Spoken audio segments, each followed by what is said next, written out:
Hello दोस्तों, welcome back to computer tech with Alka. दोस्तों, आज के लेक्चर में हम देखेंगे एप्लीकेशन सॉफ्टवेयर पैकेजेस के बारे में। एप्लीकेशन यानी कि नाम से समझ में आ रहा है ऐप्स के बारे में।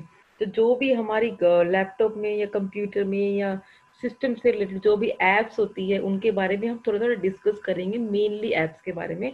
तो चलिए शुरू करते हैं। तो दोस्तों, आज हम यहाँ पर देखेंगे वर्ड के बारे में, एक्सेल के बारे में, ग्राफिक पैकेजेस के बारे में, जो पर्सनल असिस्टेंट पैकेजेस है उनके बारे में हम यहाँ पर डिस्कस करेंगे। तो दोस्तों, हम शुरू करते हैं वर्ड प्रोसेसिंग पैकेज के बारे में। तो वर्ड प्रोसेसिंग पैकेज क्या बताता है? तो ये एक्चुअली डिस्क्राइब करता है use of hardware and software to create, edit, view, यानी कि जो भी हमारे डॉक्यूमेंट रहते हैं उनको क्रिएट करना, एडिट करना, व्यू करना, फॉर्मेट करना, उनको स्टोर करके रखना, उनको रिट्राइव करना, प्रिंट करके रखना। तो जो भी चीजें होती है, जैसे कि हम जो भी वर्ड में टाइप नहीं करते, तो वो सब डॉक्यूमेंट क्या होते हैं, वर्ड प्रोसेसिंग के अंडर आते हैं। उनको मैनेज करने का काम किसका रहता है? वर्ड प्रोसेसिंग पैकेज के अंडर एक्चुअली आता है। ठीक है। तो वर्ड प्रोसेसिंग पैकेज क्या है? It enables us to do all these on a computer system, यानी कि ये सारे काम हमें कंप्यूटर सिस्टम पर हमारे कंप्यूटर सिस्टम पर हो सकते हैं। तो ये पैकेज के अंडर आते हैं। ठीक है। कॉमनली सपोर्टेड फीचर्स कौन कौन से होते हैं वो हम डिस्कस करते हैं। जैसे फर्स्ट आता है एंटरिंग टेक्स्ट, यानी कि जैसे कि हम वर्ड में टेक्स्ट टाइप नहीं करते, तो वही कॉन्सेप्ट यहाँ पर है कि हम टेक्स्ट एंटर कर सकते हैं, टेक्स्ट में कुछ भी एडिटिंग कर सकते हैं, टेक्स्ट के स्टाइल को यानी कि पेज के स्टाइल को फॉर्मेट कर सकते हैं। यानी कि हमें पेज किस टाइप का चाहिए, A4 चाहिए, लीगल चाहिए, उस पर बॉर्डर कैसे लगाना है, उसको स्टाइल कैसे देना है, उसको कलर क्या देना है, वो कर सकते हैं। जो हम टेक्स्ट लिख रहे हैं उसकी फॉर्मेटिंग भी कर सकते हैं, यानी कौन सा फॉन्ट हमें यूज करना है, क्या कलर देना है, उसका कितना साइज चाहिए, ये सब चीजें भी उसके अंडर आती है। एंटरिंग मैथमेटिकल सिंबल्स, यानी कुछ भी मैथमेटिकल सिंबल डालना हो तो वो भी हम डाल सकते हैं। डिस्प्लेइंग डॉक्यूमेंट, डॉक्यूमेंट को डिस्प्ले करना, कैसे दिखाई दे रहा है, किस वे में हमें डिस्प्ले करना है, वो देख सकते हैं। जो भी हमने डॉक्यूमेंट लिखा है उसको सेव कर सकते हैं, डिलीट कर सकते हैं, रिट्राइव कर सकते हैं, और जो भी हमने लिखा है उसको प्रिंट भी कर सकते हैं। उसके अंदर हम इमेजेस भी डाल सकते हैं, टेक्स्ट भी डाल सकते हैं, ग्राफिक्स भी डालते हैं।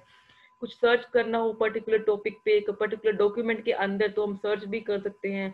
और कुछ एक टॉपिक को रिप्लेस करना हो तो हम रिप्लेस भी कर सकते हैं। इन केस अगर हमने कुछ स्पेलिंग एरर डाल दिए तो वो हम स्पेलिंग चेक भी कर सकते हैं, ग्रामेटिकल एरर भी चेक कर सकते हैं इसके अंदर।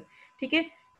तो वर्ड प्रोसेसिंग में एक्चुअली और टर्मिनोलॉजीज क्या क्या है? तो इसमें और आता है स्टाइल शीट्स, यानी कि स्टाइल शीट को हम एक्चुअली उसकी जो फॉर्मेटिंग है उसको हम स्टाइलिश करके, उसे हम अप्लाई करके जो हमारा डॉक्यूमेंट है उसको और स्टाइलिश वे में रिप्रेजेंट कर सकते हैं। अलग अलग फॉर्मेटिंग देके उसे रिप्रेजेंट करते हैं। और फोंट का कॉन्सेप्ट अगर देखें तो फोंट के कॉन्सेप्ट में हमें यहाँ पर क्या दिखाते हैं, यानी कि अलग अलग फोन्ट्स अवेलेबल है, उनके अलग अलग साइज अवेलेबल है, उनके अलग अलग कलर अवेलेबल है। इसके अलग अलग जो पैकेज है वर्ड प्रोसेसिंग के अंदर, इसके अंदर सारे स्टैंडर्ड्स है फोन्ट के, तो वो हमें फैसिलिटी इसके अंदर मिलती है। तो उसकी और टर्मिनोलॉजीज क्या क्या है? एक्चुअली जो ये फोन्ट का स्टाइल है, इटालिक होता है, बोल्ड होता है, अंडरलाइन होता है। मेनली इटालिक यानी कि थोड़ा सा ये टेढ़ा हो जाता है, बोल्ड यानी कि थोड़ा बोल्ड हो जाएगा, अंडरलाइन यानी कि अंडरलाइन यानी कि टेक्स्ट के नीचे लाइन आ जाती है। जस्टिफिकेशन यानी जिसे हम अलाइनमेंट बोलते हैं। एक्चुअली अलाइनमेंट क्या होता है, यानी कि टेक्स्ट हमारा यहाँ से कैसे दिखेगा, ये लेफ्ट हो गया, टेक्स्ट हमारा यहाँ से कैसे दिखेगा, ये राइट हो गया, टेक्स्ट हमारा मिडिल से कैसे दिखेगा, ये सेंटर हो गया, टेक्स्ट हमारा यहाँ से लेफ्ट से और राइट से कैसे दिखेगा, वो किस में आएगा? फुल जस्टिफिकेशन में आएगा। एग्जाम्पल से हम समझेंगे अभी। तो ये देखो डिफरेंट डिफरेंट फोन्ट्स भी अवेलेबल है, ये अलग फोन्ट है, ये अलग फोन्ट है, ये अलग फोन्ट है। यानी कि यहाँ पर काफी फैसिलिटी अवेलेबल है, काफी वैरायटी अवेलेबल है फोन्ट्स के टाइप की। और अगर फोन्ट के साइज की बात करें तो ये 10 पॉइंट है, ये 12 पॉइंट है, ये 16 पॉइंट है, ये 22 पॉइंट है, ये 36 पॉइंट है साइज की। और फोन्ट के स्टाइल की, यानी कि ये इटालिक हो गया, ये बोल्ड हो गया, ये अंडरलाइन हो गया, ये तीनों कंटेन करके रख रहा है, इटालिक, बोल्ड, अंडरलाइन। तो ये कॉन्सेप्ट इसके अंडर आता है। ठीक है। नेक्स्ट इसमें जस्टिफिकेशन की जो हमने बात की थी, लेफ्ट वाला यहां से चेक करेगा कि यहां से इक्वल आ रहा है कि नहीं आ रहा, राइट वाला यहां से चेक करेगा, सेंटर वाला बीच में चलता जाएगा, और लेफ्ट एंड राइट दोनों से इक्वल है तो उसके हम क्या बोलते हैं? फुल जस्टिफिकेशन बोलते हैं। ठीक है।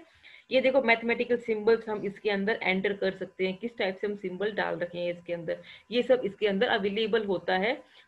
नेक्स्ट टॉपिक है हमारा स्प्रेडशीट की। स्प्रेडशीट के बारे में हम बात करेंगे यहाँ पर।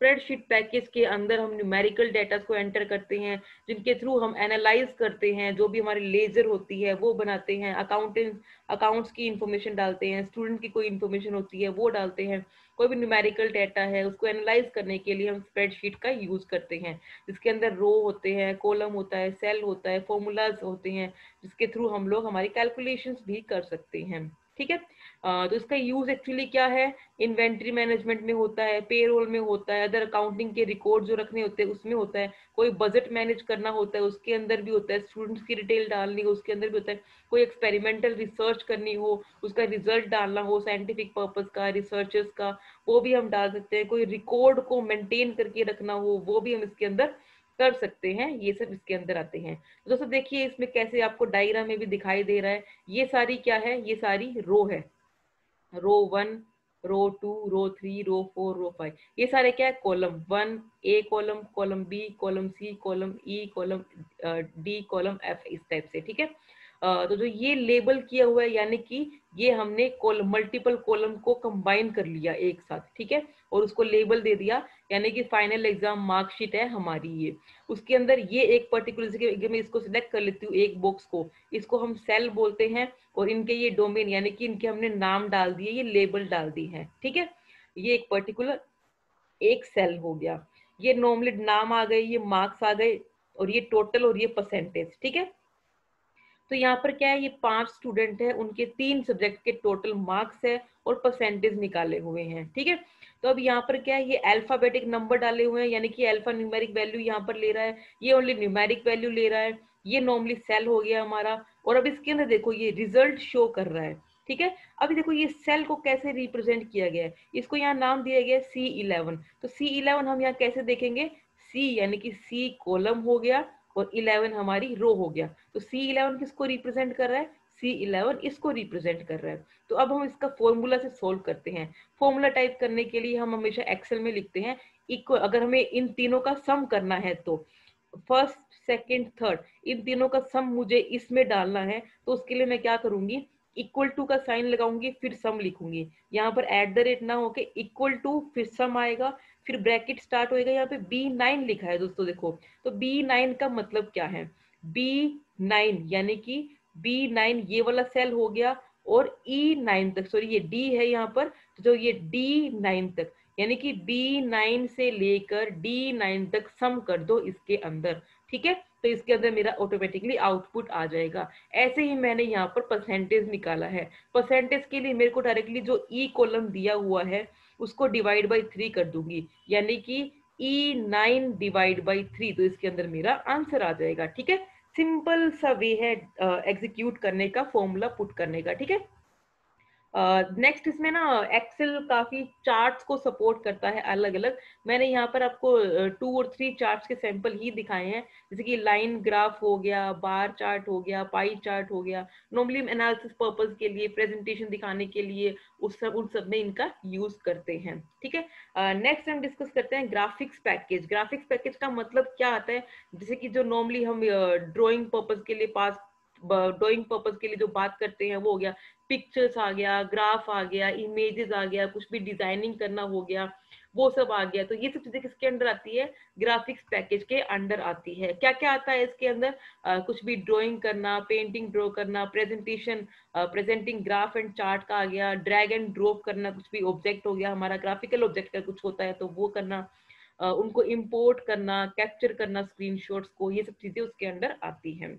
नेक्स्ट कंप्यूटर ग्राफिक्स की एक्चुअली जो टर्मिनोलॉजीज है, फ्यू फेमस टर्मिनोलॉजीज, वो कौन कौन सी है, जो कैड कैम आप लोगों ने नाम सुना होगा, कंप्यूटर एडेड डिजाइन कैड, यानी कि नॉर्मली एनिमेशन पर्पस के लिए डिजाइन किया जाता है, ग्राफिक्स पर्पस के लिए इसे यूज किया जाता है, एक टूल है ये, काफी फेमस टूल है और काफी स्टैंडर्ड लेवल का टूल है ये।